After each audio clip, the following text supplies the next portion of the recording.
All right, folks, I'm going to go ahead and gavel in. Cindy Stuart, when she comes in, is certainly welcome to come up and join us here on stage.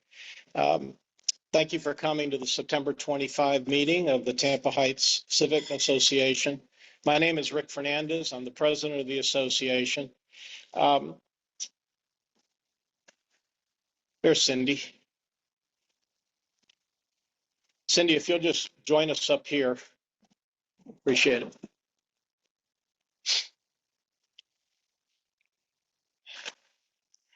Well, Cindy's getting settled. Let me go ahead and introduce the program for you. And first off, hi, good to see you.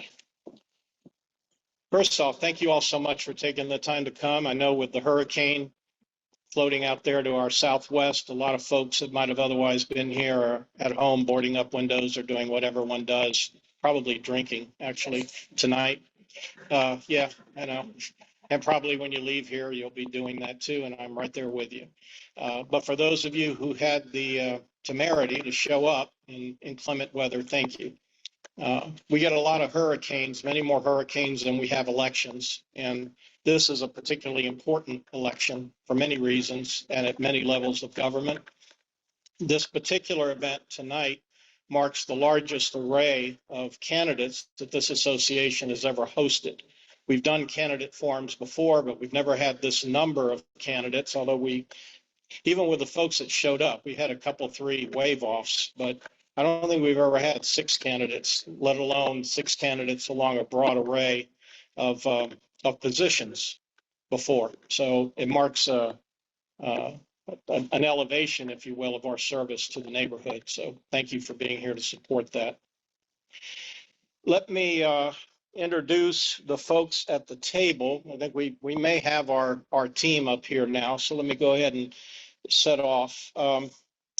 Billy Christensen to my far left, Bob Henriquez, Victor Crist, John Ballance, Lynn Gray, and Cindy Stuart. All right. And I am told that Andrew Warren may come in a little later, and Sean Shaw as well. If they make it, we'll slip them into the lineup.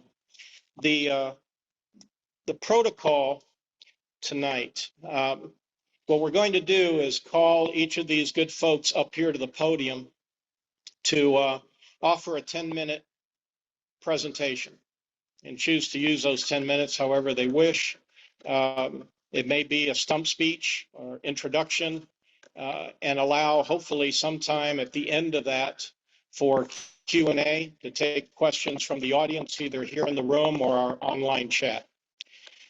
When their 10 minutes at the podium are up, they will resume their positions back here at the table. The next individual will come up, and we will do that serially till everybody has had their time at the podium.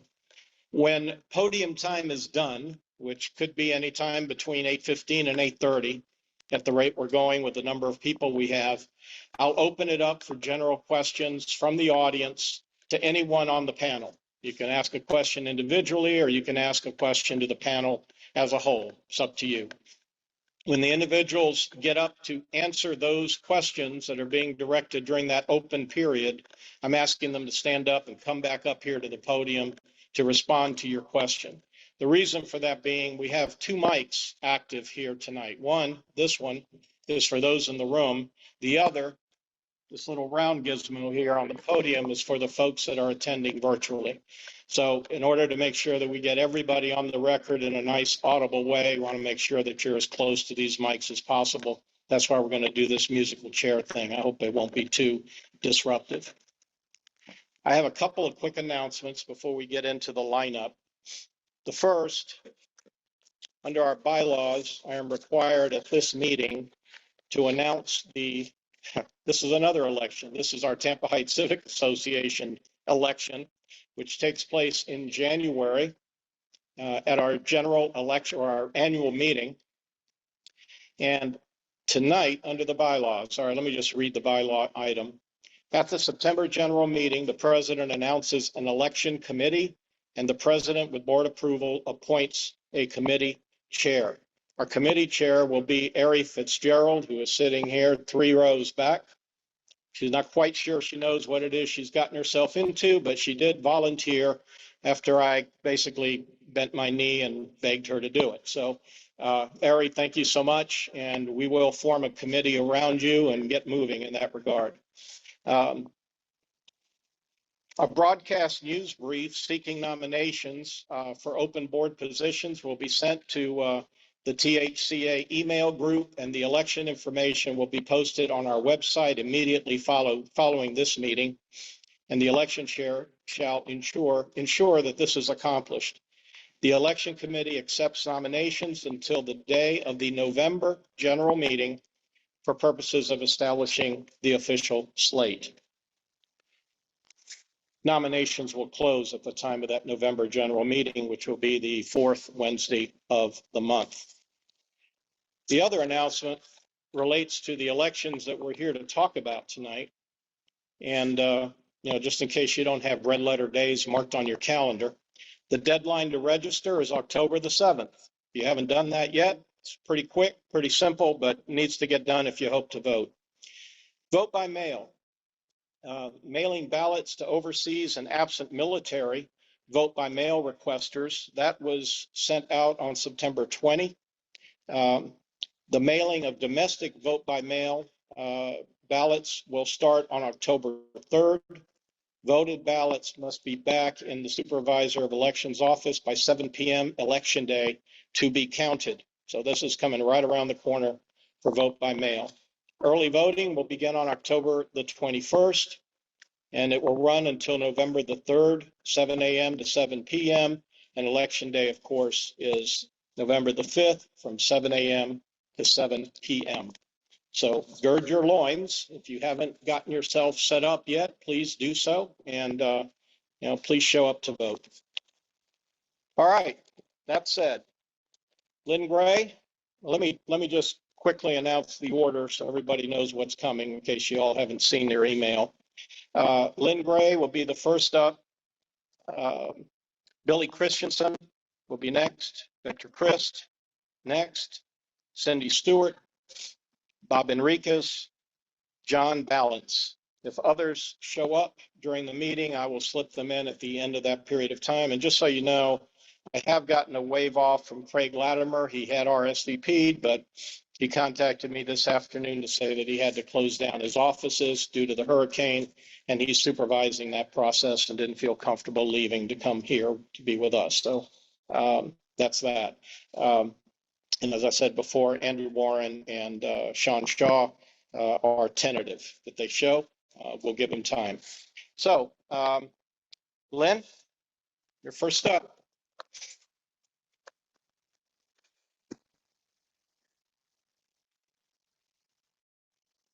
Good evening, everyone. And I want to thank Rick Fernandez, and I want to thank also the Tampa Heights Civic Association. And I want to thank each of you for coming and learning about the candidates, which is so essential. It's a privilege for me to be here to share my experience, but I do want to say and cut right to the chase, I'm a public school advocate. I've taught for over 40 years in the educational field, be it elementary, high school, middle school, private school, public school, homeschool. And I truly am very faithful and dedicated to the public school system as I am to teachers. I did vote to have it on the ballot. That's a amendment that each of you will hopefully vote for. And this is, again, for the extra pay just to make our teachers not have to rely on SNAP, which is food stamps, and our bus drivers. So there's a lot of important issues. My experience has been all over the district. Senior board member in more ways than one. Actually, Shake Washington is a little older than myself, but I've been on the board for 8 years. This will be my third term. And I also know that teaching everywhere from Jefferson High School to Middleton to Clay Elementary to East Bay to Lato has given me a very good understanding of the communities, such that those communities that I have meetings with are emblematic of certain causes. Look, let me just give you the example, and Connie Rose is sitting right here. We have a human trafficking committee, student online safety, put it together. Our students are now being vilified and harassed, that's just putting it mildly, sextortion by their cell phones. They're being exposed to way too much, and they become groomed. As young as yourself, they become groomed and they get to be entrapped by nefarious characters.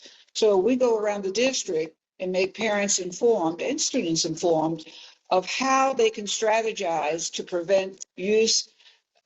prevent the wrong use of cell phones and social media in its many different areas. This is very important, and this is happening. It started out in Waimama on Saffold Road, where students on their way to Shields, they're walking down lonely, black, dark roads. In other words, no sidewalks, no lights, and they were being abducted. And this happened started 2017 of my experience. So that's where this is all born from.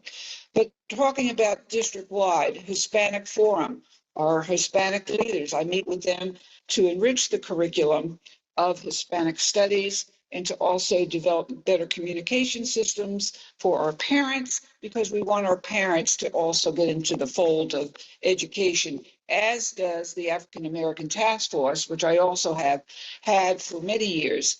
Fred Hearns is an iconic historian, but we want to always infuse curriculum-related materials to enhance the culture of the students where they're from. We want the students to have an identity, an attachment to what they're studying. And this, of course, is teacher education based. But along with that, our students are very much your children, your grandchildren. After the COVID, it was more essential that we make sure that we are focused, laser focused on the mental health. How are our kids doing? Well, they're not doing that well, and the social media makes it even more tenuous. So I started the Hillsborough Healthy Schools in 2016, which identifies and initiates various programs to help our students have confidence and self-esteem and strategies as in helping each other, building each other's confidence, peer counseling. I have pilots going on around the continent, around the county, peers helping peers. I started that in 1985. I was named Peer Council of the Year, but I had students helping students, and I truly believe that is also going to help the mental and social, emotional qualifiers of the students. So those are a few of the committees. I meet monthly with them, and it does take a lot of time, but the time that I spend with each of you, whether you're in a committee or somewhere else, gives me the direction of where policy should be set, where money should be spent. Because without an audience that I hear from, it's not meaningful to me. It's just very important. Any questions that you answer tonight, I take seriously and I will answer. Now, fiscally, $4.4 billion budget. Everyone thinks we have all this money because it's one heck of a budget. Well, truthfully, the most essential part of that budget is not only acquiring new money, but how it's spent. So in acquiring the money in 2018, we went out for a referendum for, I don't know if you remember, Plant High School. The building was caving in, air conditioning was out in many, many schools. So it was to address the delayed maintenance and new construction. And with Ed Tranchik, him and I spent many of the evening hours writing that referendum. And the school board, and Cindy Stuart was on the board during the time, was passed. Next year, 2019, I worked with Betty Castor. I worked with Pat Kemp, Tampa Bay Times. We all got together and we raised the impact fees. We were one of the lowest counties out of 67 counties. What does that mean? That means we have a little bit more money for building those new buildings or renovating, putting new wings in the buildings, etc. So acquiring money is part of the task. I also will say you have to stay if you're a school board member, you have to stay laser focused. It's not OPM, other people's money. It is like a checking account. You have to remember. Oh, 1 minute. Okay, I have to remember I have 1 minute. So anyway, you have to remember what we spend has to be accounted for. It has to be spent very wisely, and that's held together by what is called a fund balance. In other words, a healthy fund balance, 12 to 15%. So all this is to say, the experience that I have, that I will give, is only, it's necessary, but it's only going to grow as I continue another 4 years. And I don't know if this is the place, Connie, for me to give my website, or should I just wait? So the website is very easy, votelynngray.com.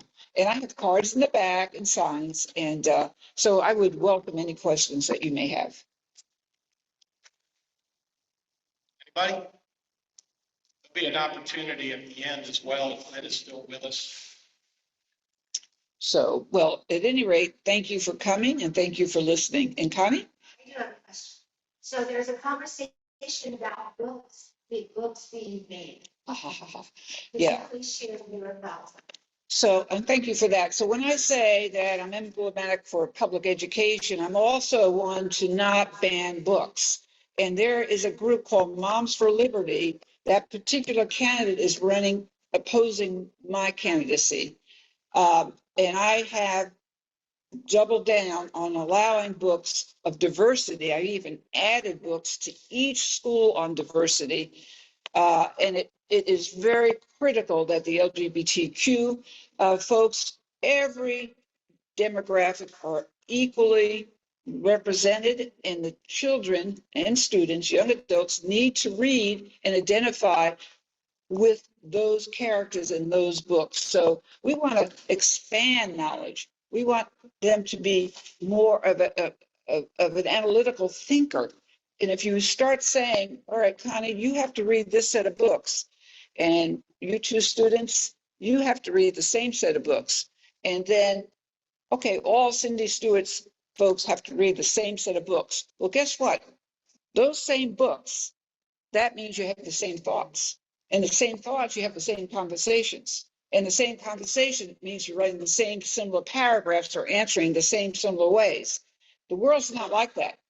You look at the House of Representatives, every demographic. You go to the mall, whatever mall you go to, every demographic. I'm sorry. Oh, I have another question. Go ahead.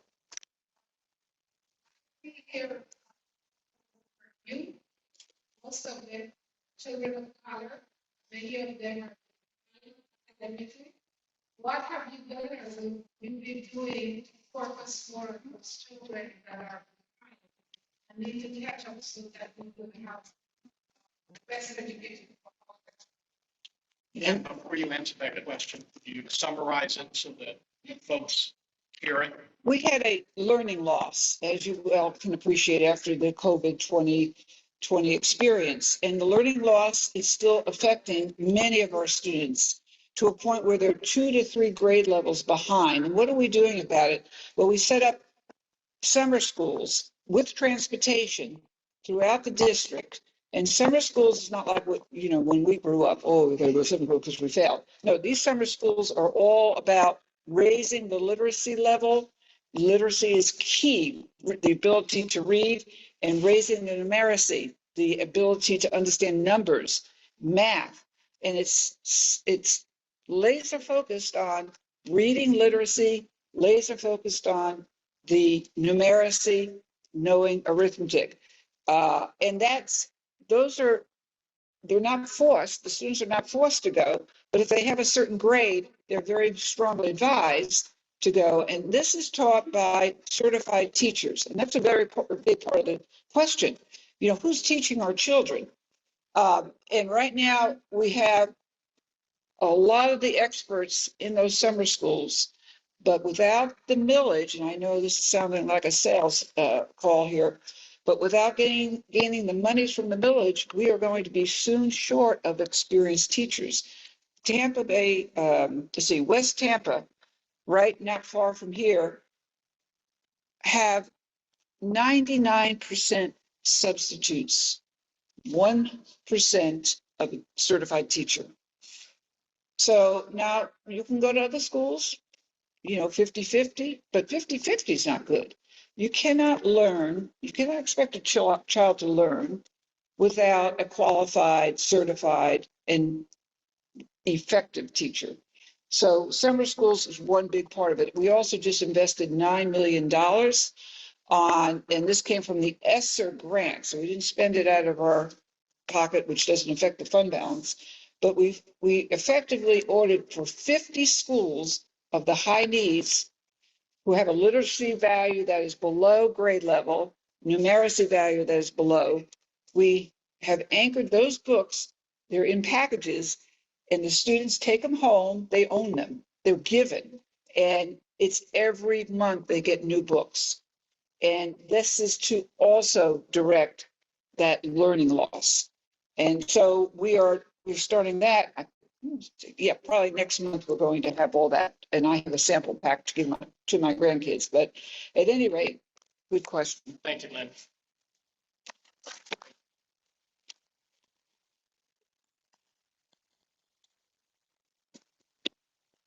Okay, the first speaker always has the challenge of figuring out all the things that I forgot to do. So let me lock the protocol down just a little bit. Connie Rose, who is sitting here in the front of the room, was assigned about 10 minutes ago to be the timekeeper. So I have asked her to click the stopwatch on her phone when a speaker comes to the podium and begins speaking. Recall, we are budgeting 10 minutes per speaker. That's to include their introductory and stump speech and Q&A. We went over with Lynn, but not her fault. It was mine. So please try to be at least somewhat cognizant of that time limitation. We have a little more time to work with today than I thought we would have because we have a couple of wave offs, a couple of candidates that aren't here. But I still want to try to get people out of here about 8:45, 9 o'clock at the absolute latest. So we'll try to hold on to that. And just to put a pin in that last presentation, that is School Board Member District 7 is the race that we're talking about for Lynn Gray. That's a county-wide seat, and her opponent is Karen Bindorf. There is a handout that was at the table when you came in. Hopefully, you all picked it up. Has the names of most of the people, well, all of the people that are here with us today. Some who are not, both the individual and their opponent are on that list. So, help you to keep track of the players up here. Okay. Sean Shaw and Craig Latimer are going to be our next two. I haven't seen them walk in the room, so we're going to text them out. Billy Christensen is our next speaker, and he is running for Supervisor of Elections against Craig Latimer. Billy, your 10-minute starts as soon as you tap the mic. Thanks, sir. All right. Good evening, everyone. Is this good? Can everybody hear me? Good. I like your shoes, Connie. Those are nice. All right. I'm the outsider. I'm the unknown. So let me introduce myself quickly. I'm just going to briefly tell you a little bit about the issues. And then I'm going to talk, because Mr. Latimer's not here tonight, I'm just going to focus real quick on what we're going to do going forward. My name's Billy Christensen. I'm running for Supervisor of Elections. I'm a husband, a father, and a very proud veteran. And like many people, I have some concerns about the security and the integrity of our election process. Under our current supervisor, Mr. Craig Latimer, our elections have faced some serious issues. Most notably is the recent data breach in which 58,000 people, including my wife, had their personal information stolen from his office, to include their social security and driver's license numbers. Was anyone in this room affected by that data breach? All right, count yourself lucky. Beyond that, he took $2.9 million from Mark Zuckerberg in an unaccountable grant. And the issue with that is you cannot inject third-party money into our election process. This is an act that was so egregious that the state had to outlaw it. All right, it's not going to happen again, thankfully. But this is an act that was, again, so egregious that the state had to make a new law to prevent it from happening again. More importantly, Mr. Latimer hasn't provided an accounting of where that money was spent. And that's the problem. We need to know where that money was spent to be objective, to understand that that money was spent in a process that was productive for the election process as a whole and not a focused spending. All right. Lastly, there were 21,884 blank or 21,884 blank ballots cast in the 2020 elections, which accounts for 3% of the overall total votes. All right. What that means is literally somebody walked in supposedly with a blank ballot, put it into the ballot machines, and it wasn't counted, or with no votes on it, and it was counted as blank. 3% of the voting population supposedly did that. That is an election anomaly. That is something that needs to be investigated. And that is something that unfortunately many supervisors lack the intellectual curiosity to investigate. However, both parties sued the state, and there was a change in the election protocol process. And that change was to keep an image of blank ballots. And in our midterms, that 3% that we just had from the midterms that we just had in 2022, that 3% dropped to 0.0009%. So that one step that both parties agreed on in the protocol process increased the administrative security of our election process. And that's precisely what we intend to do. All right. We need an objective administrator to run our election process. That's what we bring. So what are we going to do? Step one, transparency. We're going to host quarterly town halls and forums just like this to discuss anything and everything elections. I know there's a lot of questions. I know there's a lot of concerns, but that open dialogue will bring integrity and transparency to the process.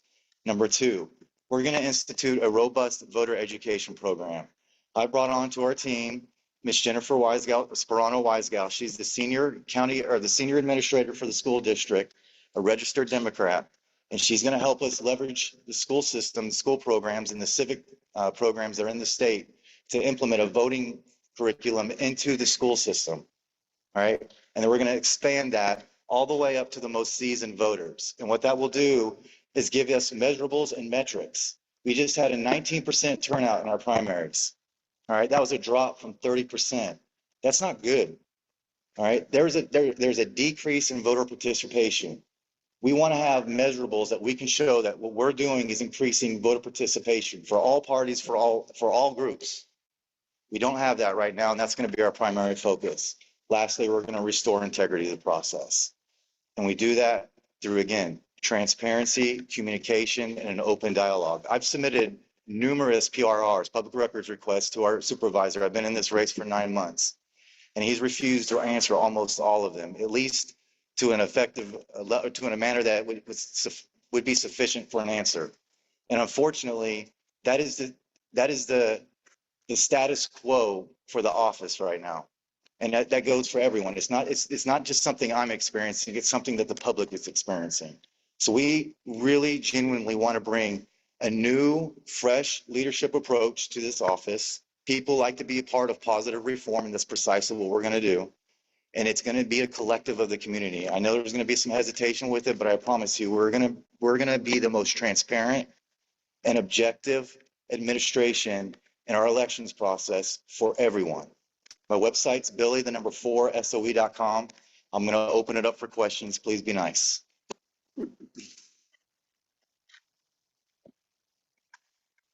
Go ahead. If you file so many public records requests and they haven't been met, have you filed an ethics complaint with the state about that? I am not going to file ethics complaints against Mr. Latimer. I don't think it's productive for the community unless there's a serious and egregious act. And I'm going to tell you, it's a good question. Financial accountability is also an aspect for everybody.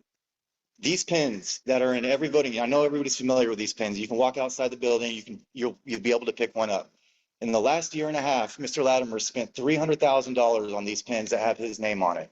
He spent this Governor Sterling award that he won. It's a misnomer. It's not awarded by the governor. It's awarded by a nonprofit organization, and you have to go solicit that award as an organization. So he spent hundreds of thousands of taxpayer dollars to go win this award, and then has spent the last decade using your taxpayer money to promote that award on every single item that is available in the community. Everybody's getting mailers right now. His picture's on it, his name's on it, and it says recipient of Governor Sterling Award. That is wasteful spending to the tunes of millions of taxpayer dollars. And that is not okay. That is not okay. That is easily an ethics complaint. I'll make it public knowledge, but we don't need to file it. And it's also illegal, by the way, to solicit within 150 feet of a voting station. So these are all things that should not be happening and an objective administrator would not do. And that's the kind of change we'll bring. I mean, it's not hard to take your name off the pen. If I were to win this election, we probably will. Now we have to go replace every single item in the county that has his name on it. So it's double the cost to the taxpayer.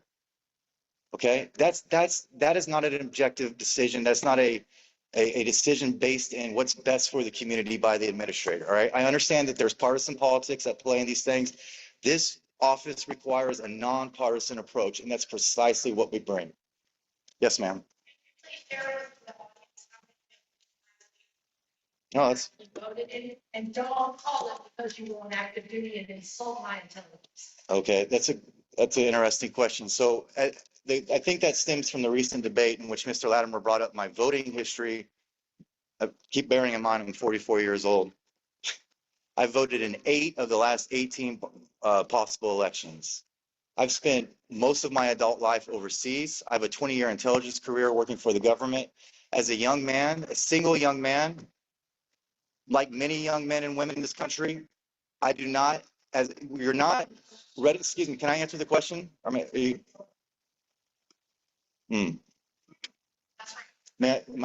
answer the question?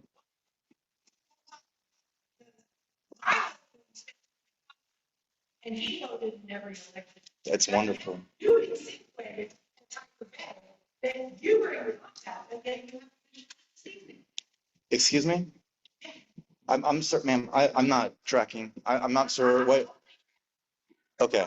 I'm thankful for your husband's service. I'm not sure what you asked the question about my voting history, and it just seems, may I answer the question, please? All right. I'm going to answer the question and we're going to move on. All right. As a young man, disengaged and overseas, my priority is not to vote for the county commission in whatever county I was living in here in Florida. And that's the honest to God truth. I have established myself here in this county. This is my home. This is now my family's home. We're going to live and die here, God willing. So I have a vested interest in this county as much as you do, as much as your husband do, as much as anybody else in this county does. And that's why my voting record now indicates as much. And as a participant in this county, like everybody else, I care what's happening. There is a cyber breach with an FBI investigation, 16-month ongoing FBI investigation, and has nothing to do with my participation in previous elections. This all bears in what's best for all of us. And if you want to attack me personally, that's one thing. We can do that offline. But it has nothing to do with what's going on in our elections office right now. We're going to move on. Thank you, ma'am. Any more questions? Are we doing on time? For 1 minute. We have time for one more. I'd love to answer one more. Yes, ma'am. Circle back on blank ballots. What constitutes a blank ballot? Like just one section not being filled, one page not being filled? That's a great question.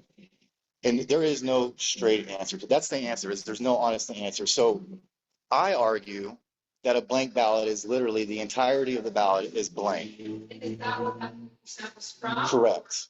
Well, here's the problem with that, because there's no, well, we don't know. What we don't know is because when it was a blank ballot, you don't have to keep them for audit purposes. So there was no images and there's no physical ballot to go back and look at. Because absolutely, but that's a new, because of the election integrity laws that the state implemented. That's one of the new changes now. Every ballot, regardless if it's blank or not, it needs to be imaged for audit purposes. So, but it's important because we're on camera here. I want to answer that question directly.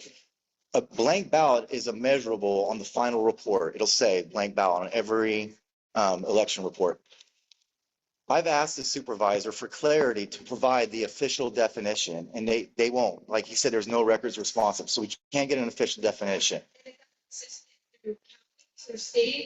Yes, and that's the problem. It differs between every supervisor, all the way up to the Secretary of State. So there's administrative issues in our elections office that have nothing to do with election skepticism. These are general administrative issues in our office that affect us all and need to be addressed. And that's what we're bringing, is a truly an objective and open approach to our elections process.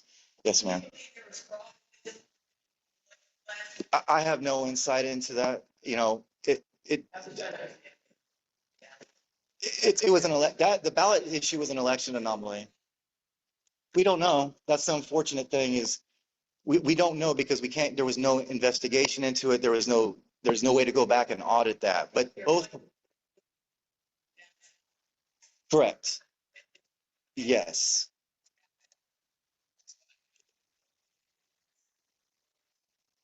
Correct. Right. Yes.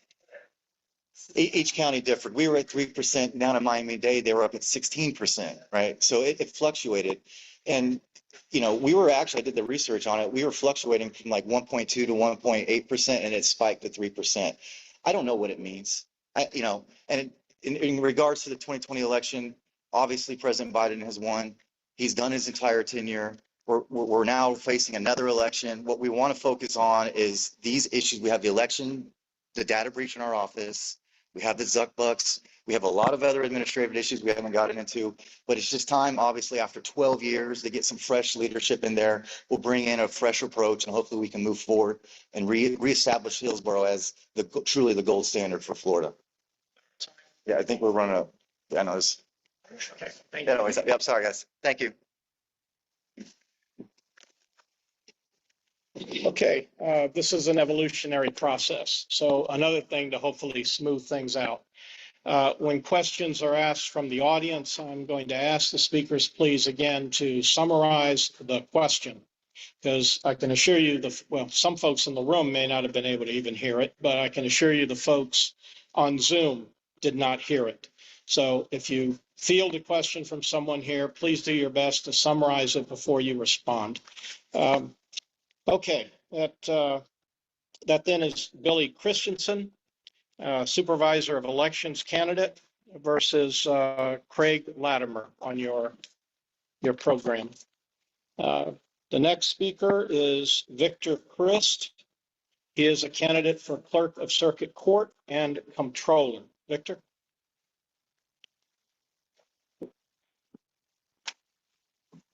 Good evening, everybody. It's always good to see folks coming out to be a participant in a civic association activity.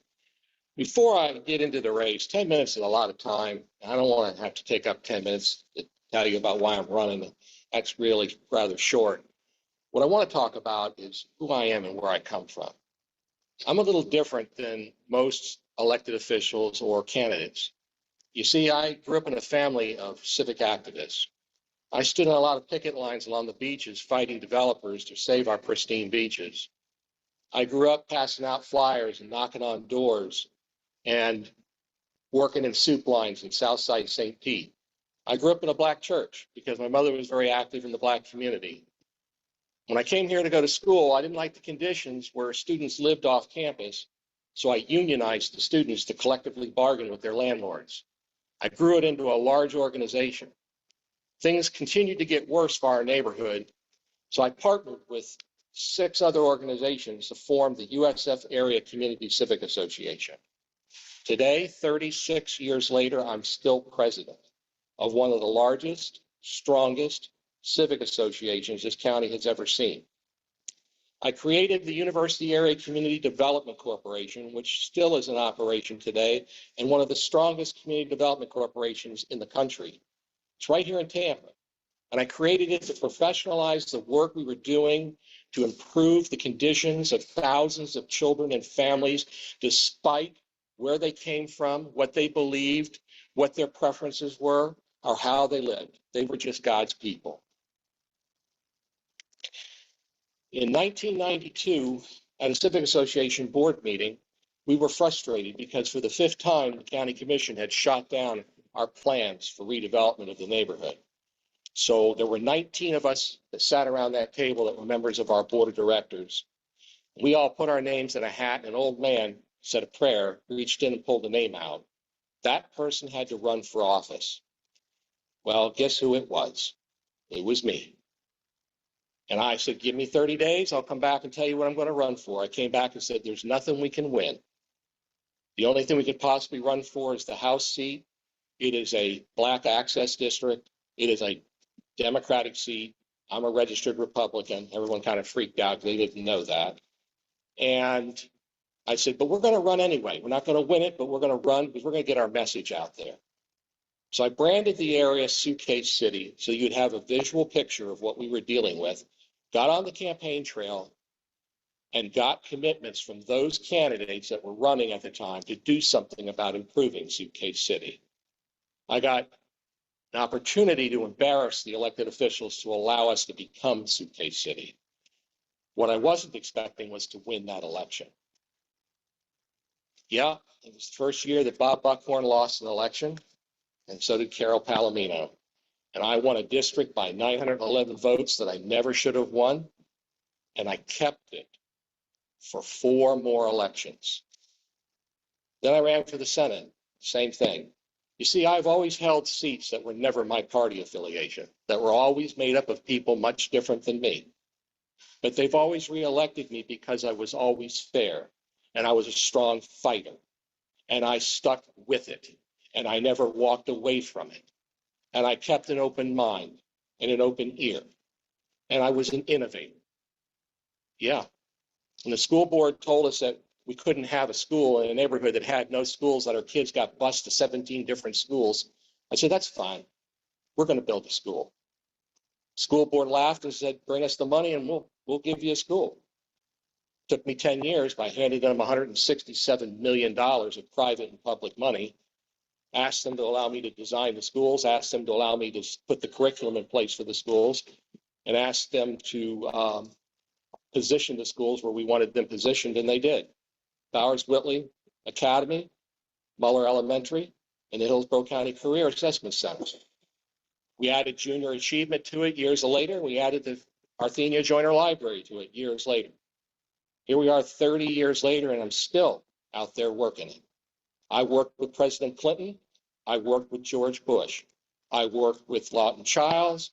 I worked with Jeb Bush. Didn't matter to me, their politics. What mattered to me was where their heart was, where their focus was, and who they cared about. This year, I was recognized in February as the Martin Luther King Foundation Community Champion of the Year. Yeah, a white male Republican in an election year. When I asked them why, they said because it was long overdue. You earned it. And to me, it's the most wonderful award I've ever received in my life, because I know how difficult it was for them to do it. And I am very, very, very proud of it. Why am I running for clerk of the court? Because we've got a problem here in Hillsborough County. We've got a budget that hasn't grown since I left the legislature. Cindy will tell you that budget hasn't grown since 2009. And that makes a difference because the clerk's office affects how the courts run and how they don't run. When you've got the lowest paid, hardest working staff in the county, it's hard to keep morale in place. But you need to have a champion that knows how to go after the resources and knows how to bring them home. You see, when I was in the Senate, my responsibility was to look out for you. And I did for 10 years. I was the guy that the governor, the Speaker of the House, and the President of the Senate asked to create the system to transfer our courts, clerks, public defenders, state attorneys, and court administrators from local, individual, county-operated failing systems to a statewide network. It took me 3 years, and I did it.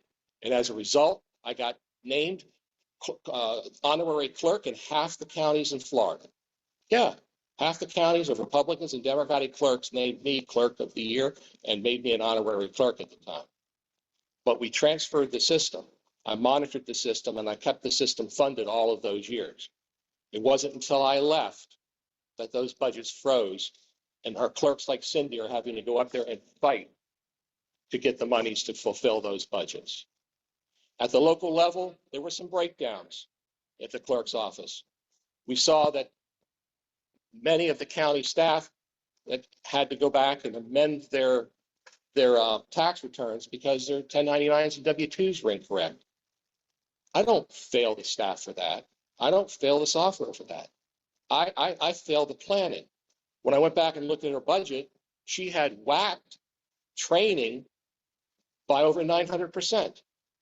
And, if you don't have the proper training to go with the implementation of the software, you're going to have breakdowns. And these kind of things need to stop. The fact that our court system right now, we've got 2 full divisions of our court system that are unclerked, is not fair to our judges, and it's not fair to our clerks. You've got judges that are being paid $225,000 a year. They're having to come off the bench and do their own clerk administrative duties because they don't have a clerk. That is just not acceptable. Part of our difference is I believe in a statewide network of clerk services that are connected through a common use and a common denominator where they can all the electronic networks and the software systems can interface. This will help to reduce fraud. A lot of the fraud comes out of South Florida and out of Miami. And if we were all inter-networked, it would be a lot easier for us to track it, go after it, monitor it, and fight it. In addition, it would make it easier for lawyers that are in Miami that they have a case in Tampa to be able to network and telecommunicate, do business here for us if we have something going on in Tallahassee. I've always been an innovator. I started my first business in high school, made so much money that I sold it when I went off to college. When I was in college, I started my next business, and I'm still president of it today. It's an advertising company where I make commercials for a living. Politics is my passion. My wife and I are 2 different political parties. I had a fundraiser at my home for Jeb Bush. My wife 2 weeks later had a fundraiser for Hillary Clinton. But you know what? My dad, who was in the military, that's what he fought for. He fought so that we could be different. We could think for ourselves, and it's okay to be different. It's okay. And today, you're lucky. You've got 2 good people running for this position. The big difference is in experience, working knowledge, and abilities to get the toughest jobs done. I bring that to the table. 28 years of service. You know that I can produce. I'm Victor Crist, and I would like to earn your vote. I think we're right at the 10-minute mark, so we'll defer on questions for Victor. We have Andrew Warren now in the room. Hey, Andrew, welcome. Okay, our second speaker for Clerk of Circuit Court and Comptroller is Cindy Stuart. Cindy, you have the podium. Thank you, Rick, and thank you all for being here tonight. So I'm Cindy Stewart. I am your current elected Clerk of the Court and Comptroller, and I've spent 12 years serving this community as an elected official. I spent 8 years on the school board, working with 6 other members to get a lot done, and left that job in 2020 after the current clerk decided to retire and personally asked me to run for this position.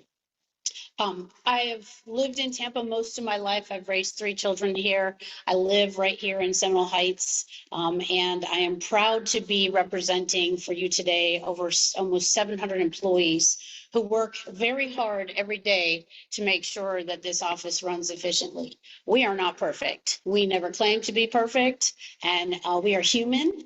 And to say that my employees are not getting trained is a complete misinformation. We moved the training department from a single standalone department into our HR department. That's all we did. We are still training people. People have on-the-job training virtually every single day.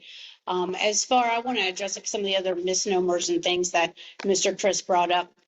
We installed with the county a very large new financial system. If you're at all familiar with this county is a $10 billion budget passed last Thursday by 7 county commissioners. We operate under a $7 billion investment portfolio. My piece of that budget is $73 million. Half of that comes from the county commission, and the other half of that comes from the association that Mr. Crist was talking about.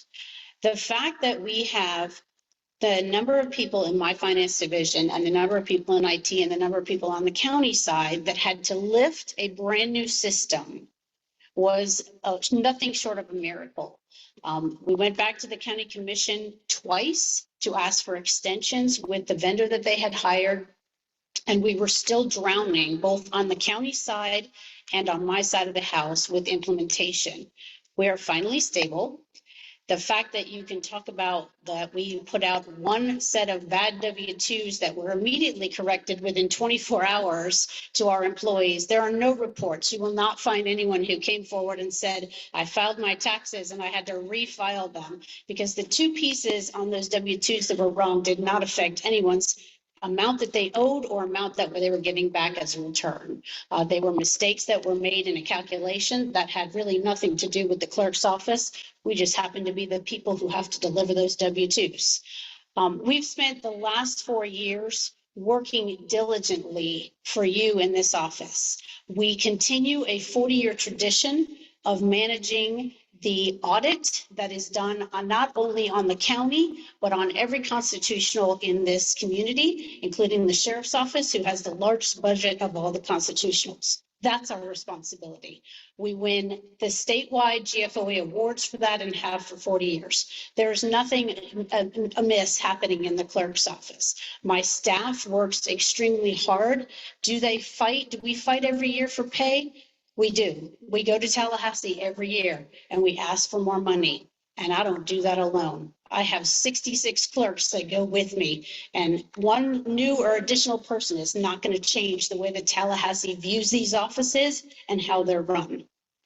As far as judges who don't have clerks, those judges haven't had clerks in 20 years. The Family Law Division has not had clerks in over 20 years. They get service. My staff goes by their offices twice a day and picks up any of the paperwork that needs to be done and processes it within 24 hours. So they do get service. We just don't have a clerk sitting in that courtroom. The other judges also have clerks that sit in their courtrooms. But we spend time innovating and finding ways that we can serve the community better. We've spent a lot of energy on community engagement and being out in the community, explaining to the community what our job is. We have to abide by over 1,000 statutes that come out of Tallahassee, and that number grows every year. I have 2 full-time attorneys that the only thing that they do is make sure that we are abiding by those statutes. There are no violations there. There are no complaints there from Tallahassee or anywhere else that we're not abiding by those laws. And the reporting that we do to the state is extensive. We have a team of people that are required to report to the state and to FDLE and to the DMV, the numbers that are coming through our office. So our office handles for you services like child support. We handle all of your court tickets, any of your court fees and fines, whether that's on the civil or on the criminal side. On top of that, I like to say that my clerk employees are trained. It takes us over a year to train a clerk employee to be in a courtroom alone. And that is not because they are not smart enough or not willing, but that's the load of cases and the number of cases, different types of cases that can happen in a criminal or civil courtroom. We make sure that they understand the job before we release them to a judge. And let me tell you, the ones we release to a judge that are really good, the judges don't want to give them up ever. If I try to move them to a different courtroom, I get a whole lot of angry people coming at me. We've spent a lot of time innovating around things that will help our community. Domestic violence, property fraud alerts are huge right now. The fact that your property can be stolen from you with one piece of paper. We've spent an exorbitant amount of time and energy pushing that information out to the community and making sure that they understand what that looks like. We have 3,000 jurors who come into our courtroom every single week. That's a lot of people for us to manage coming in and out of the courtroom. We process 1,000 transactions a week that are payments going out to the community. Those are the responsibilities of the clerk. Unfortunately, I know that my opponent is not here to do this job. He's looking for a job. He has not been in the public eye since 2018, and he just is looking for a job. His lips to my ears. This is not about public service. This is about him looking for a job. So I implore you to do your homework and look at what my office has done over the last 4 years. We just won, and we are extremely proud of 3 top workplace awards. That is not a clerk you want to replace. We have a women-led award, a top workplace award that is USA Today, and the Tampa Bay Times top workplace award. I don't think there's anything going on that needs to be changed in this office. We need stability, we need efficiency, we need transparency, and that's what I bring to this office every single day. And I am happy to answer any questions. You can find my information on electcindystewart.com. And I want to thank my staff that is here today from the campaign supporting me today. Any questions for Cindy? Thanks, Ari. Hi. Mhm. So the fraud alert system is something that has been pushed out statewide. Actually, the legislature changed the legislation 2 years ago that every clerk's office must have an alert system that allows for the community to sign up in some way, shape, or form and put their name and address on a list. If something is filed against your name in our official records database, you will immediately get, within 24 hours, you will get an alert that says something's been filed. It is either by text or by email, your choice, and just says that something's been filed in your name, whether that is you're having windows put on your house, legitimate filing, having a new roof put on, legitimate filing. Someone files a quick claim deed against your property and attempts to change your property ownership from you to someone else. Probably something you want to call the law enforcement about. We have had a number of cases here in Hillsborough County where it takes one piece of paper, 2 signatures, and a notary for your property to be changed from your name to someone else's name. It is one of the fastest growing white collar crimes, and it is extremely difficult for you to unravel that mess in the courtroom. People have hired signature experts in order to do just that and have actually still lost their home.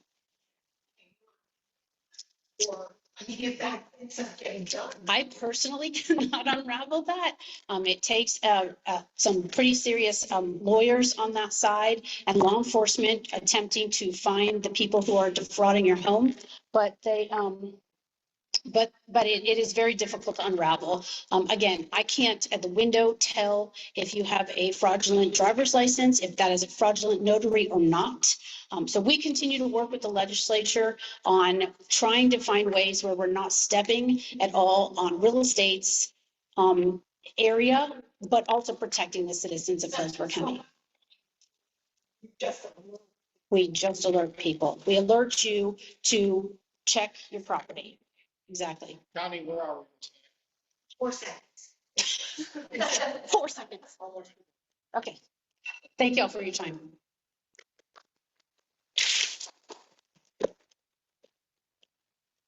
And remember, there will be an opportunity after this group goes through their podium time for more Q&A. So if you do have some more questions, please keep your powder dry for just a few more minutes and you'll be able to get there. I was also asked by one of the candidates if there would be an opportunity to rebuttal if a comment was made negative to them during their opponent's speech. I can't give that time now, but during our Q&A at the end of the meeting, I will allow a candidate to speak to an issue if in fact they were called out during their opponent's comments. It's the best we can do with the limited amount of time we have. All right, that closes out the Clerk of Circuit Court and Comptroller race. That moves us now to Property Appraiser. John Ballance and Bob Henriquez are both with us. Bob, you're the first one in the batting order.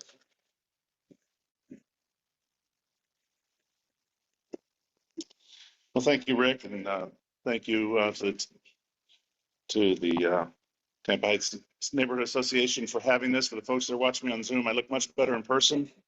Thought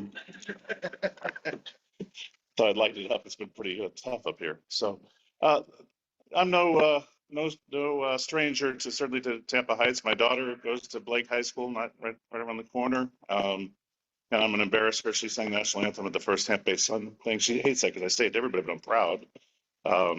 Maybe you should come up and sing for us. It might be better than what you're hearing up here. But at any rate, I'm a 5th generation Tampa Hillsborough County native. Graduated from Tampa Catholic High School and Princeton University. That was just ranked #1 in the country again. I was very proud of that. All the Harvard people, I'm sorry about that. We did it again. I say that not to be self-aggrandizing. I came from very humble beginnings. My father was a house painter. It's first in my family to graduate from college, and I tell people I had a Z at the end of my name and could knock people down effectively, so they gave me a chance to go to a great college.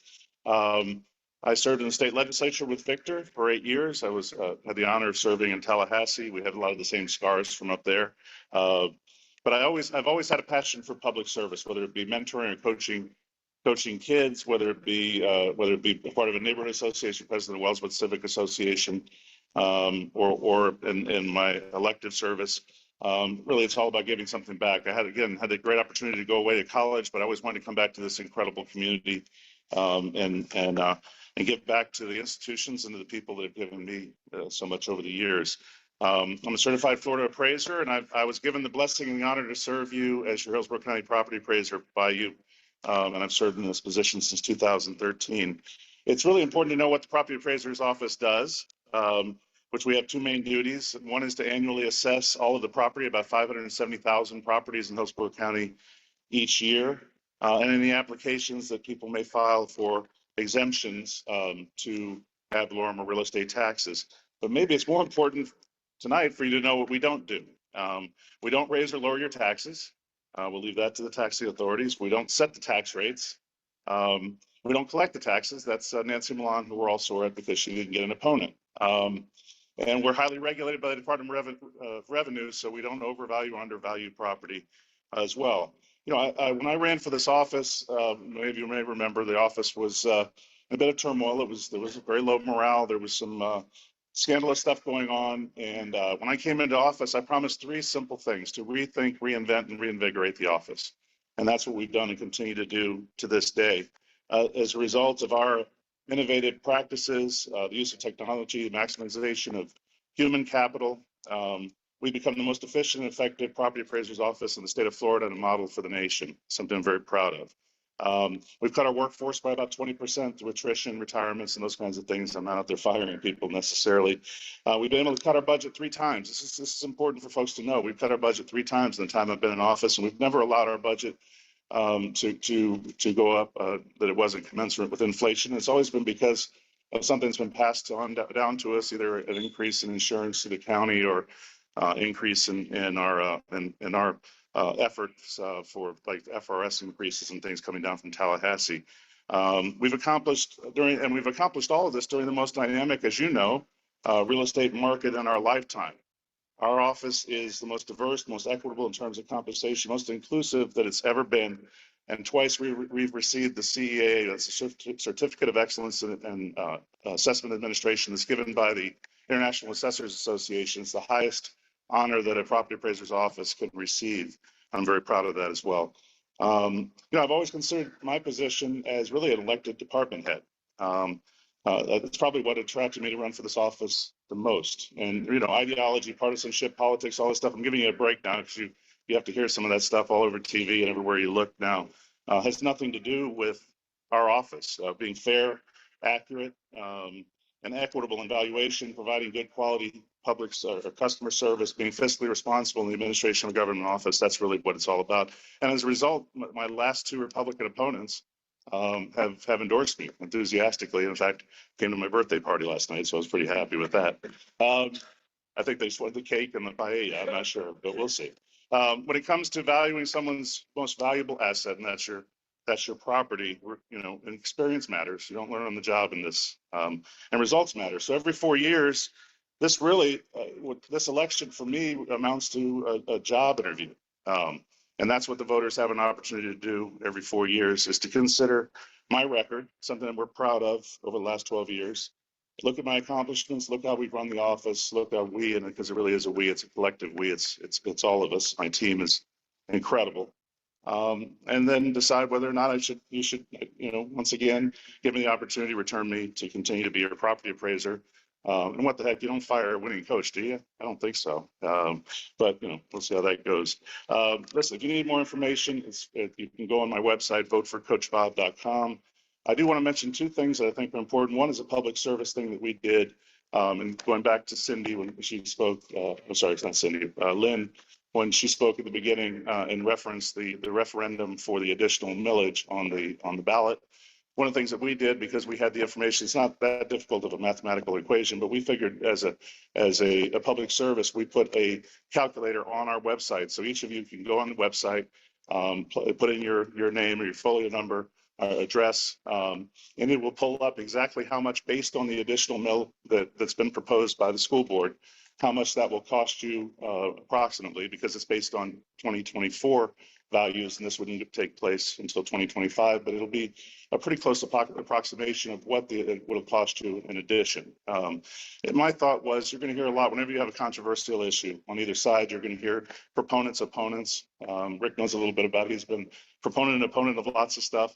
And certainly the Civic Association has been very involved in things, particularly what's going on with the widening of 275 over the years in this building.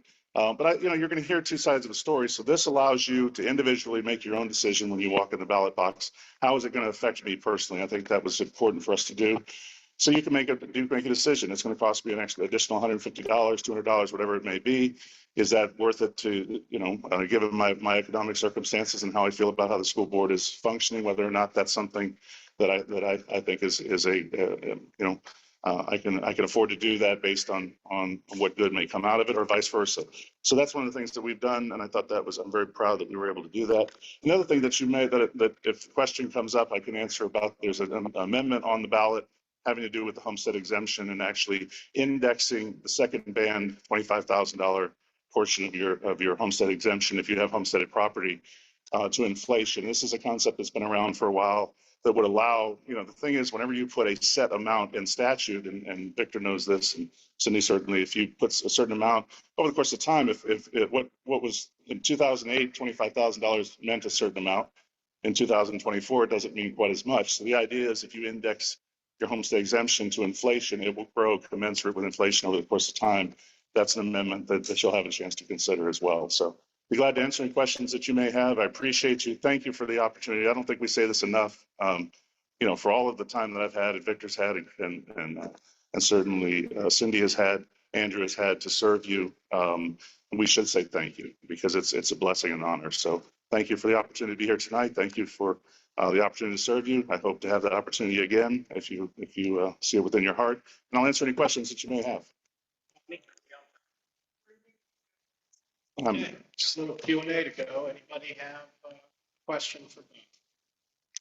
Yes, sir. Brian, more of a comment, but just I don't get the opportunity to feedback. I'm going to say two things. I appreciate whatever it takes to maintain your database and public accessibility to it through map search, property search. Yes. I've looked at and worked in many different counties, and this one seems to be definitely one of the better ones to find information quickly and usably. Thank you for however it takes to maintain that. The second is staff. I've called a couple times over the years with questions about assessment, and to be connected to a real person within a short amount of time who is actually helpful and has a positive attitude is great. So thank you for whatever you're doing with that. A couple of calls I've made over the years. I appreciate that. One of the things that we undertook immediately when I took office was to redo the website. It was 16 years old. It wasn't intuitive, so you would go in and you have to type the last name first and a comment. If not, it would kick things back. So our website's been it's won awards as one of the best, if not the best, public-facing websites in the country. One of the things that I brought in, it's really kind of a private sector concept, but we are a customer service centric office. So whether we pride the fact that if you call, you're going to get a human being. Although we want to communicate with folks the way they want to communicate with. Some folks, they still want to come to the office and sit down with folks down in South County in particular, and they want somebody else to fill out the application for them, and they give them the information. Some other people don't want to talk to another human the rest of their life. So we have chat, we have online chat, we have the ability for people to do everything they could do in person in the old days online now. So we really have, and we're continuing to. In fact, we're going to make some, God willing, after the election, some more improvements on our website. So I appreciate that. We consume the family. Okay. Thank you.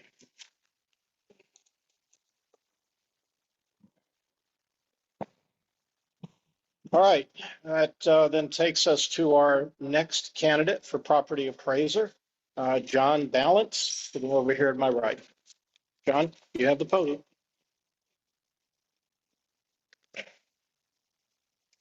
Thank you very much for allowing me to speak. Couple things that I'd like to say right up front is that I've listened to everybody up here. And what I will tell you, everything I hear is they're all career politicians. I spent my life in corporate America. I've done it for 35 years. I actually lost my job in 2020 in January. It was not COVID related. It was because my company respected me to do the financials to explain to them that they were losing money.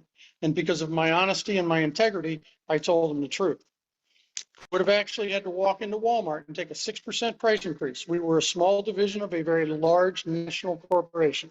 They didn't want to make Walmart mad because they produced their private label bleach. So they shut us down. I'm okay with that. So I actually took the year of 2020 and I actually studied the history of money. And I looked at how it was directly correlated with our governments, with our spending, and with our inability to maintain growth without inflation. So the things that I will tell you is by spending that full year in looking at the history of money, I learned why 2021 and beyond has happened. It has happened before. There's some older people in the room. We can all go back to the 70s and 80s. This has all happened before. Inflation is simply an opportunity for our governments to raise our taxes.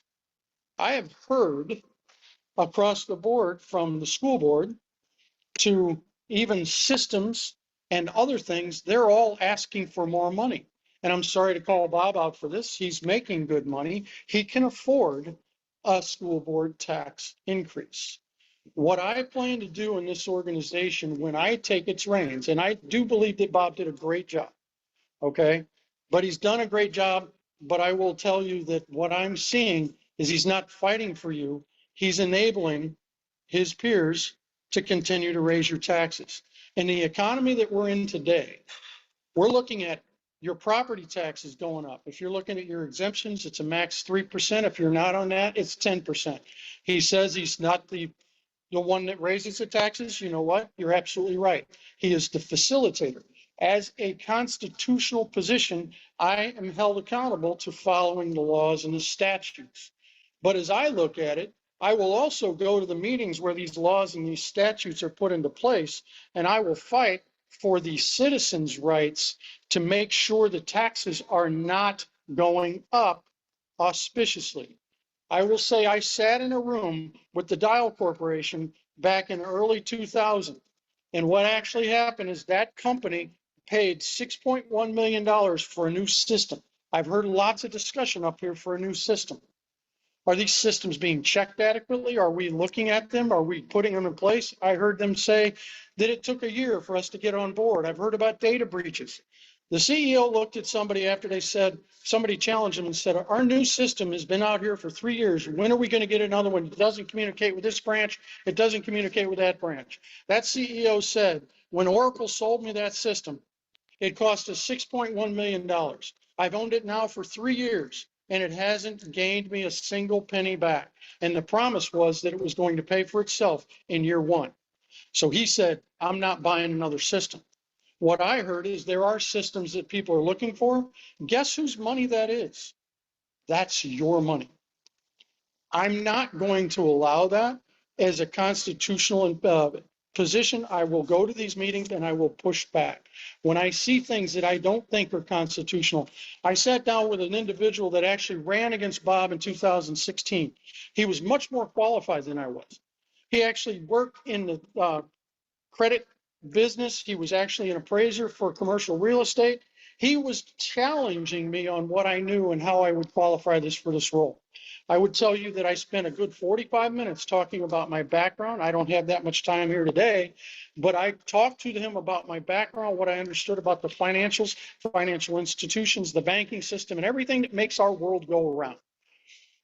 And at the end of the day, when he thought I wasn't qualified, he simply said, and I think I heard Cindy say it, make sure you align yourself with a good legal representative when you're in office, because when you do what you say you're going to do, you're going to need it.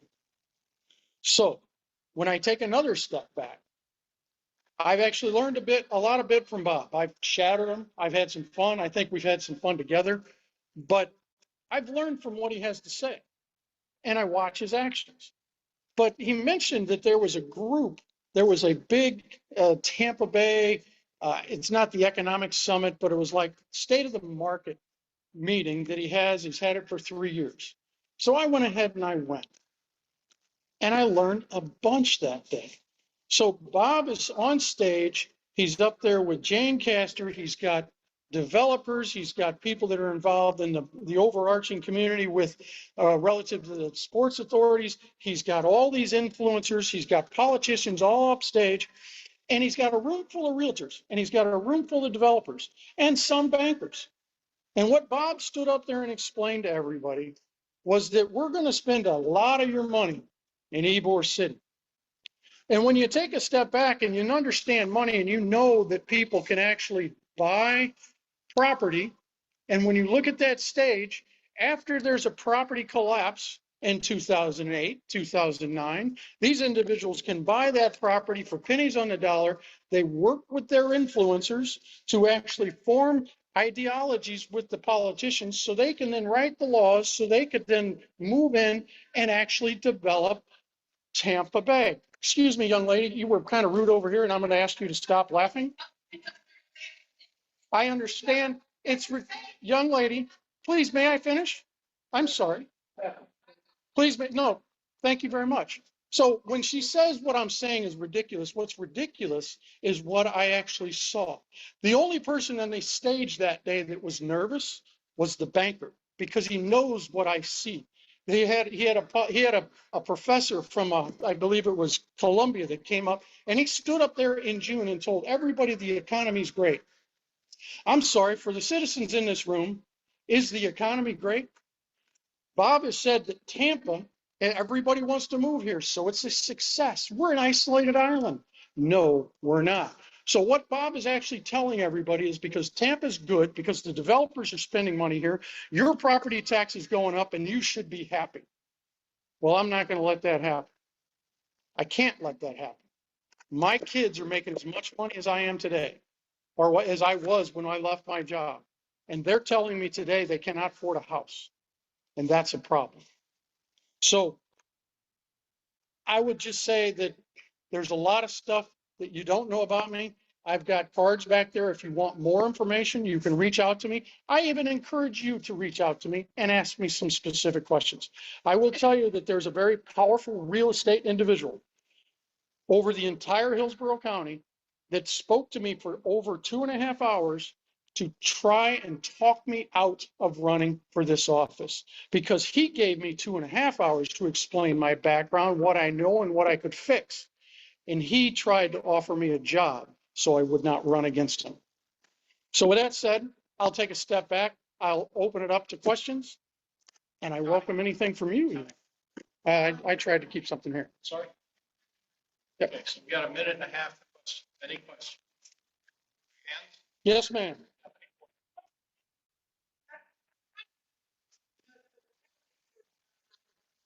Understand about how government works. Okay. I spend a lot of time, I live at city council. So and actually I saw Mr. Henriquez and I'm on the budget committee for the city. So I want you to understand where I'm coming from, my basic knowledge and understanding. And the mayor thought she was going to get about 80% this year. They fully anticipated getting 80%, but Mr. Henriquez came back and said, no, we're getting like 67%. I will have to look at my notes. But I'm kind of confused because what they're telling us is that our taxes are only getting higher because of Mr. Henriquez.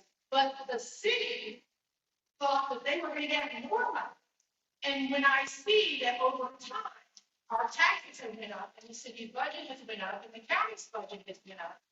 And yet our taxes have went up because the price of property values went up with our trade notices last year and the year before that. So I'm kind of confused at how this is, that's what I'm confused about. You're saying all our money's being sunk into Ybor when that cannot possibly be the responsibility of that position. Do you understand the position you're running for? Because that the money being spent in E4 would be on the behalf of the developers of the real estate community, and it would have to be approved by city council. Correct. That question basically took up all your time, so we'll give you another 2 minutes to respond. Okay.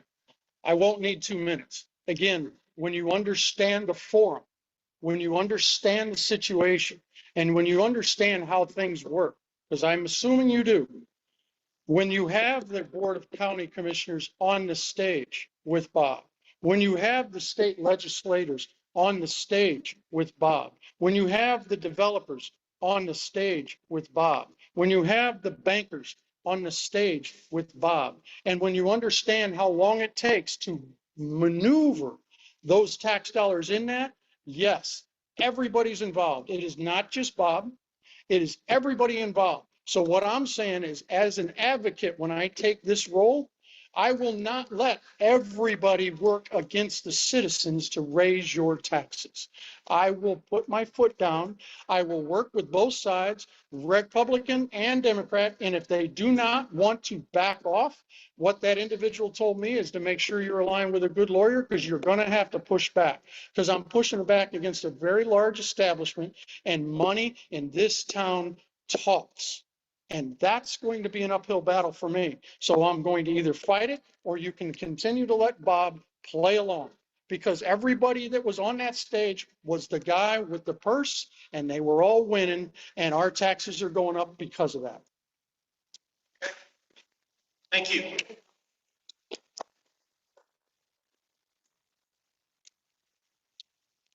All right, well, that closes out the property appraiser race, Mr. Ballance and Mr. Henriquez. That now takes us to State Attorney, 13th Judicial Circuit. We have one of the two candidates running. Andrew Warren is here with us. Andrew, I think you didn't hear the protocol because you weren't here earlier, but you've been sitting there a while in your quick study. 10 minutes at the podium. Do whatever your pitch is, and then we got Q&A, and we'll cut you off at 10 minutes. And then there'll be an opportunity for Q&A from the audience, all right? Andrew Warren.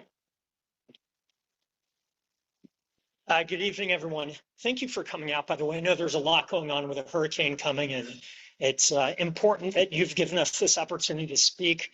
I've been before the Tampa Civic Association many times. It's great to be back. For those of you that don't know me, let me just take a couple minutes to introduce myself, and I'll leave time for Q&A. My name is Andrew Warren. I am a Florida native. I am a husband, a father, a former federal prosecutor, and I'm still the duly elected state attorney here in Hillsborough County.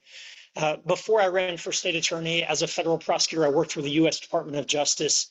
I had the privilege and honor of walking into courtrooms across this country and announcing Andrew Warren on behalf of the United States. I ended up running for state attorney because I wanted to continue my public service in the community where I was raising my kids, and because I saw that there was an opportunity for change in the criminal justice system to maximize public safety. And so you, the voters, put me in office in 2016 on a pretty simple platform. It was about, how do we make our community safer?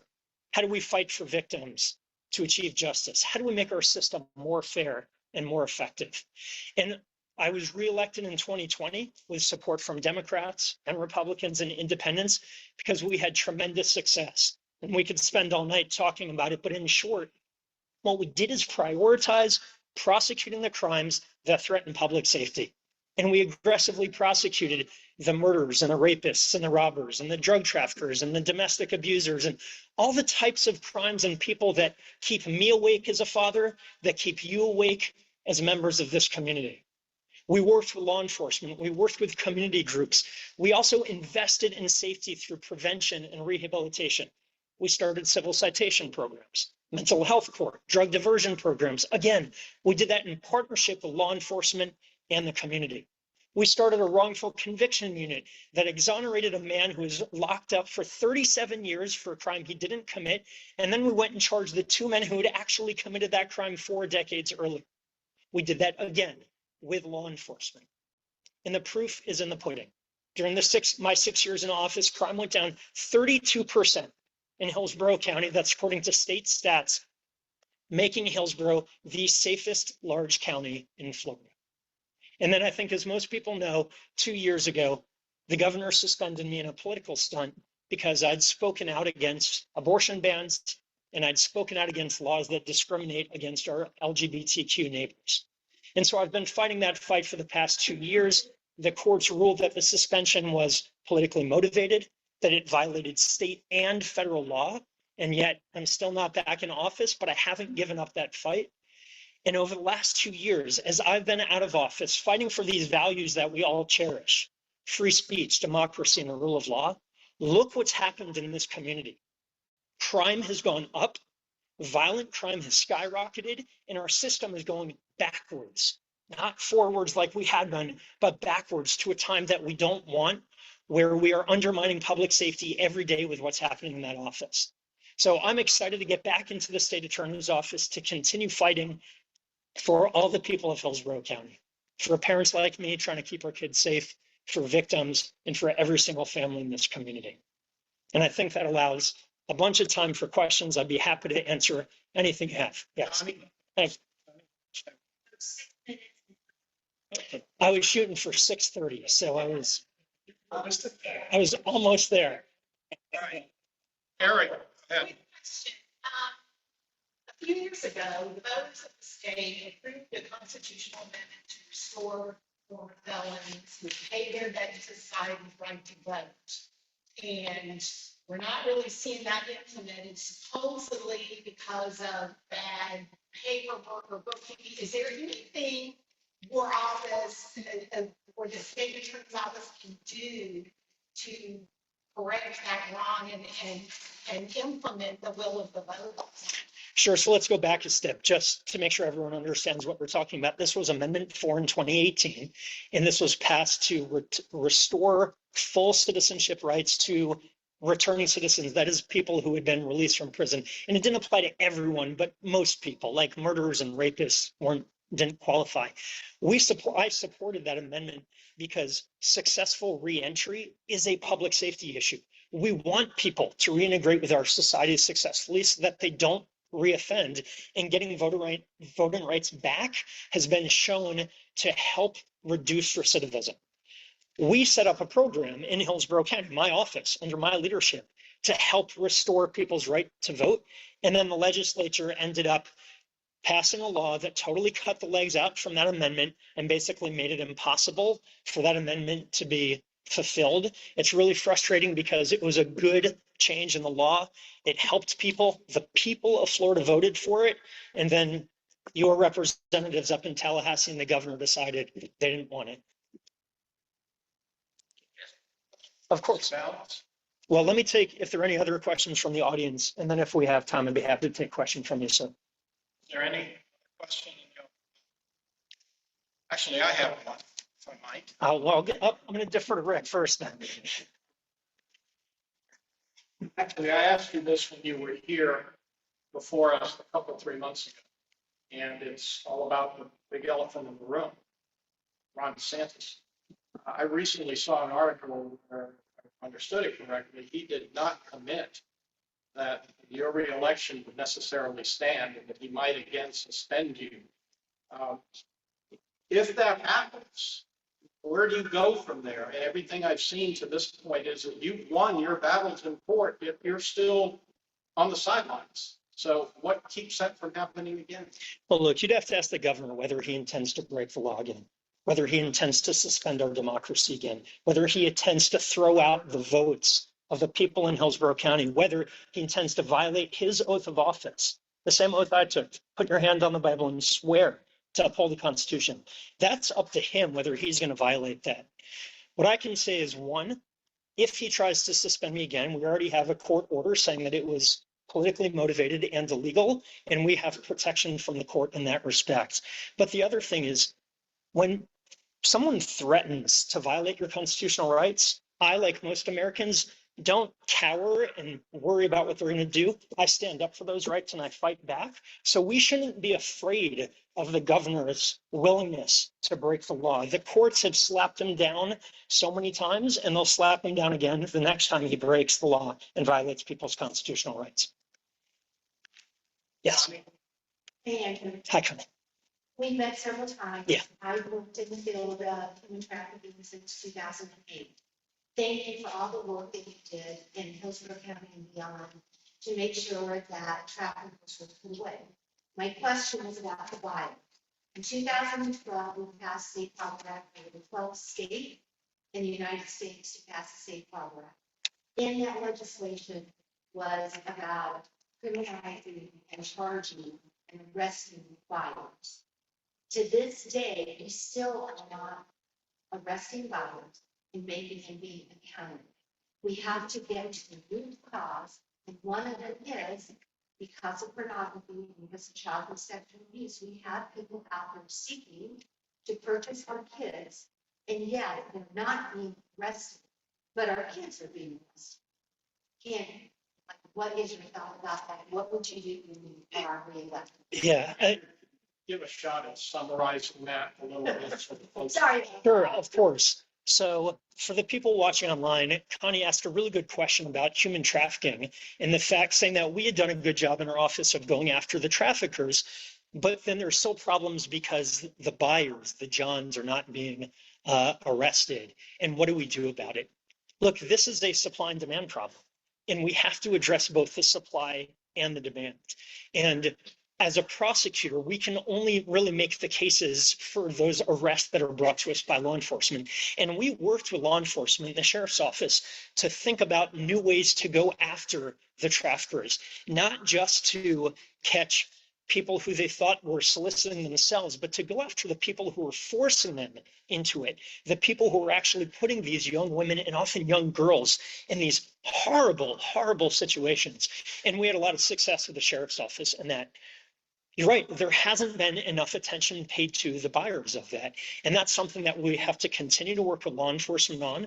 The state needs to continue to not only give the resources, but have the penalties in place for this to go after the buyers. You have to have the comprehensive effort to solve this problem.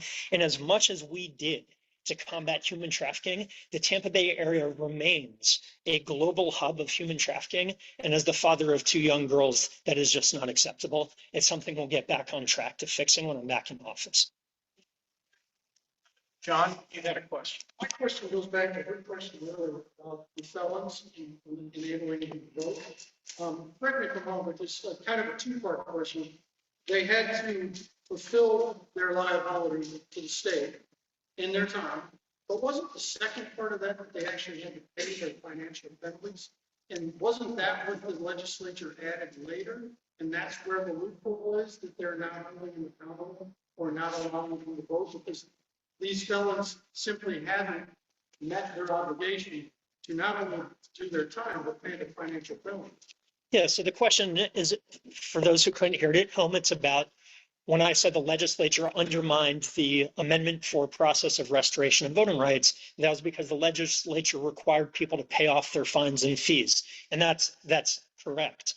The reason why there's problems in that is because the state of Florida can't tell people how much they owe. So if you are willing to pay off the fines and fees that you owe in order to get your right to vote back, one, if the state can't tell you how much, then you're not able to actually get your right to vote restored because of the state's problem.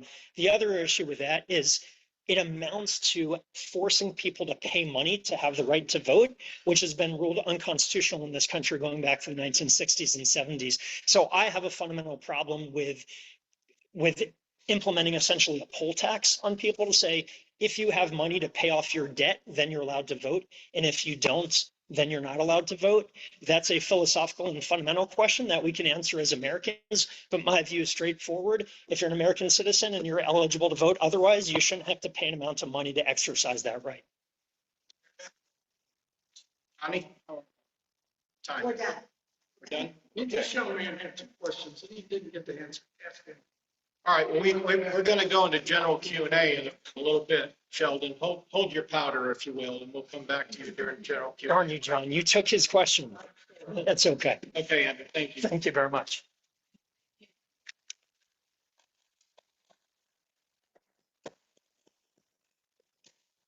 All right, thank you to everyone. Somehow we actually are on schedule. I assure you that's purely accidental, but we've managed. Now, As I told you at the top, I promised that there would be a few minutes for general Q&A for the audience, and there will be. But now I'm going a little bit extemporaneous. I really hadn't anticipated this, and I'm not auditioning to be a debate moderator. But I have been asked by one of the candidates for a little bit of time in order to offer rebuttal because that candidate was called out during the opponent's speech. And I'm going to allow that a minute. All right. And so what I'm going to ask now is there anybody up here on stage that feels they need a minute in order to rebut something that was said about them by their opponent during their opponent's podium speech? I see no hands raised to my right.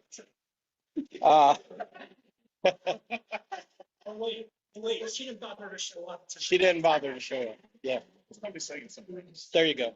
And on my left, any hands up for rebuttal? No? Victor? You want your time? All right. Victor, Chris, 1 minute. I've wore a lot of hats in my life. When I ran the University Area Community Development Corporation for the first 16 years, I didn't take a nickel. I did it for free. I worked 50 hours a week in that office. The person who has the job now is making $250,000 a year. But I did it for free because it was about love. It was about people. For the last 6 years, I had to go home after 28 years of public service and running a private small business, my advertising agency, and doing my public service work. I had to go home. Dad was 96. He was dying. I wanted to spend the last 2 years with Dad. My mother-in-law, who was only 5 years older than me, had severe Parkinson's. We built a room onto our home and we moved her in. But my wife traveled, so I had to take care of Mom. And I had a 6-year-old. Yeah, in my life, I was a late bloomer. I waited till I was 50 to get married, and now at my age, I got a 12-year-old. But she was 6 back then, and she needed me because her mom was gone. So I needed 6 years to take care of business at home. But I didn't just stay home. I spent the last 6 years consulting with 12 nonprofits throughout the Tampa Bay area, helping them raise money and build equity. And I'm very proud of that. As far as needing a job, well, I've got a personal net worth of over $4 million, and I've got a 6-figure retirement pension. So do I need a job? I don't think so. I want something that is going to be a challenge and something that is going to make a difference. In the final stages of my professional life, I want to do something that is really going to make a difference. And we have a need in the clerk's office, and I will make a difference there.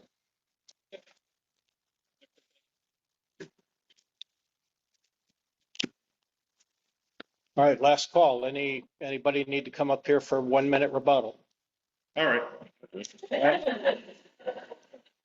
All right, real quick, and then we'll go home and batten down the hatches. I just want to, just a couple things, just because I think it's important that folks to know. The State of the Market event that Mr. Ballance attended, there were all matter of folks there, the real estate community, insurance, real estate, citizens, what have you. It's a public service that we have, that we provide the opportunity for folks to talk about the state of the market in Hillsborough County, statewide, nationally. We have a nationally known economist there every year. I get the chance during that to be the MC. I'm not there taking a position on anything. It's purely informational. And quite honestly, Mr. Ballance unfortunately has a complete misunderstanding of the way the process works.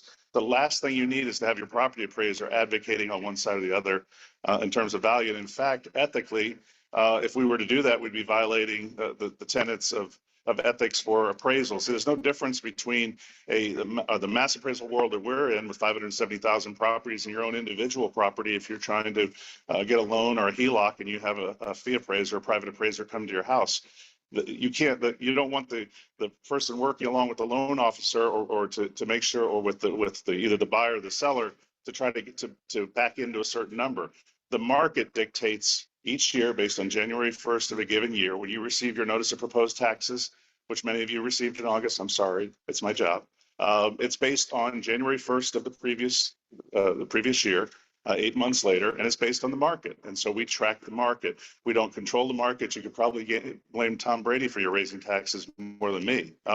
So and the last thing you need is to have me trying to push back or going to the taxing authorities and telling them what they need to do. I will tell you, when we had the 21% increase a couple of years ago between 21 and 22, I did present, and I have presented in front of the city council, the county commission, the special taxing authorities, the children's board, and what have you, and said, here are the numbers as we see them. You decide based on your budget, how see fit in terms of setting the tax rates. This year, the mayor did bust my chops a little bit. She's like, oh, I thought we were getting that the market was better than it was. It's not. This year was the lowest overall increase in property value countywide in Hillsborough County since I've been in office.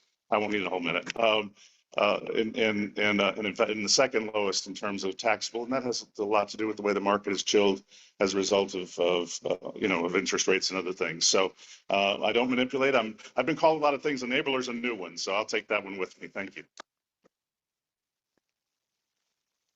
Okay, well, that now takes us into the general Q&A protocol for this. If you have a question, please stand. Identify to whom the question is directed. It can either be to a particular individual or to the panel as a whole. I'm going to do the best I can to summarize the question from the podium. Whoever is going to respond to the question, I'm going to ask that individual to come to the podium and respond from the podium so everybody can hear it. All right. Sheldon, you're up. Your powder is dry and obviously you want to shoot. So what's up? Andrew Warren. Okay. What's your question?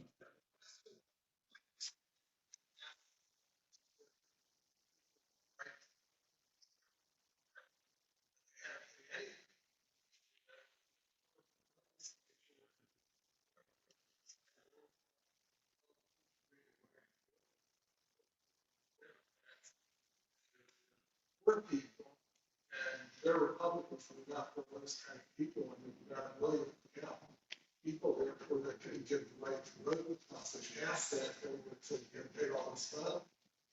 All right, Andrew, I'm going to let you try to summarize that since you're responsible for the answer. Go ahead. Thank you, sir. So the question asked, it was Sheldon's understanding that the Republicans who passed the law that undermined Amendment 4, the restoration of felon voting rights, was motivated politically because they figured a lot of the people who would be eligible to vote would be Democrats, and so Republicans were opposing that. I'm shocked, just shocked to hear that the Republicans in power would do something political in Tallahassee. There certainly were those allegations that were made. And one of the sponsors of the legislation said that wasn't the motivation. You can believe him or not. It wouldn't surprise me that that was the motivation behind it. But whether it was or wasn't, the real problem was, as identified before, you have a law that's passed, a constitutional amendment by the voters of Florida, 60% threshold, that people decided was a good thing. And I'm telling you, as someone who studies this in criminal justice, it was a good thing for public safety. And then the legislature did something that undermined it.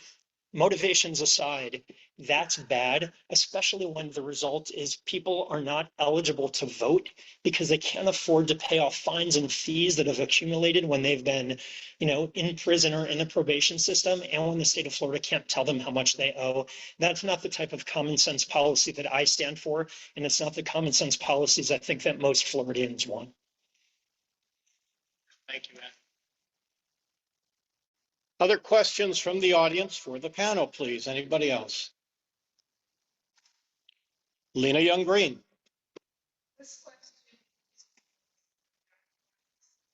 For John Ballance, all right.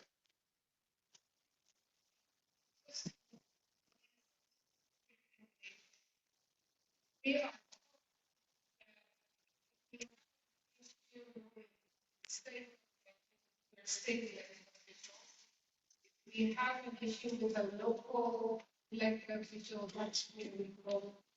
I'm a little confused when I hear you say that the job of the property appraiser is to influence other elected officials. I don't understand, it seems contrary to what we owners do. John, again, if you will, please summarize the question and then give it your best shot. Go ahead. Yes, the question was, as a property appraiser, and she said to speaking to the civic duties of each individual, that we take local information to our local officials, we take state information to our state officials. But as a constitutional position, how would I become influential? What I will tell you is I will not become influential. What I will do is make sure that whatever the state and or whatever the county board of commission is working on to put forward for me to follow the law, the constitutional law that I would be setting up for, is protecting the people. So I'm not saying that I would be influential. What I am saying is that if somebody comes to me and says, this is what we're working on, I will attend the meetings, I will go to everything that they're working on. If I deem that it's unconstitutional, and there's plenty of stuff that's unconstitutional that they're doing today on both sides, as we've heard. What I will do is I will take my legal team and make sure that they're watching the constitutionality of the bill they're moving forward. If the legislature or the Board of County Commissioners continues to move it forward, I will take a public forum to actually inform the voters that this is moving forward. When we talk about the school board, great example. When they say we can all afford it, our property taxes are going up, everything's great for us. The reality is the average household in America today is $400,000. That school board tax is going to be $400 to every individual in this county. And when you look at how they put the budgets together on the school board in the first place, they take the money and they put it in one spot. Then the school board puts it into buckets, and those buckets are capped. And what I'm saying to the school board, specifically to this particular tax, is go back, do your homework, and reallocate the buckets. Don't tell me that I'm going to have a supplemental that's going to pay for students or pay for teachers' salaries. So I've got a bucket that does this, and the new thing is a supplemental that's this. So if we vote for that, every single year, they're going to put that on the ballot again. And they're going to say, now you have to do it because you'll be responsible for taking their money away. And I had somebody that was actually a very powerful individual that actually was overseeing, I think he was the president of the teachers union in Hillsborough. He told me I didn't know what I was talking about because I challenged him on this. What I will tell you is working for corporate America, when the company gets their money, they get one bucket. And then at the top, they put it into the individual buckets. And what they're telling me is the school board has actually put their money into individual buckets, but they didn't put enough in there to accommodate the school board teachers, the teachers' salaries. My pushback to everybody on that one is go back and do the work. Reallocate it. If you've got such a concern for the teachers' salaries, put it in the right bucket. Do not hold that over the taxpayer every single election. Yep. Thank you. Now that's good. Thank you. You can ask me after. All right. On my watch, we have 4 minutes to the witching hour of 9. I promised people they would be out of here by 9, and I'm going to stick to it. But we still have time for a couple more questions. Connie, if you would, please, I'm going to ask you to time the responses of the speakers. Ask whatever you want. The speaker has a minute to respond, all right? Otherwise, we're going to be consumed by one question. All right, any other questions? No, Jason, is Jason still here? No. Do we have anything in chat? No? Okay. No more questions in the room? Can I say one real quick? What you got? Yeah. Just to make it clear that we are actually prohibited, the Supreme Court of Florida has held that the property appraisers cannot question constitutionality. It's one of the things a lot of property appraisers, grind their teeth about, but the truth of the matter is we can't even do that. So we don't have standing in court to question constitutionality of law. Okay. All right. Well, as far as I'm concerned, we've done what we came here to do today. Again, I thank you all, not just for coming, but for hanging in. frankly, personally, I don't think there's anything more important we do as citizens than vote. And we can't do it very well if we don't have the information. The service that we tried to provide you here today was information so that you can make informed decisions. So thank you for that. The recording of this meeting will be shared online. Hopefully will be shared many, many times. So whatever it is these folks had to say up here on stage will live on in perpetuity and certainly over the course of the next several weeks. So invite you, if you had any issues at all, to rewatch it and to share it widely with your friends. Thank you very much. We are adjourned. Yeah.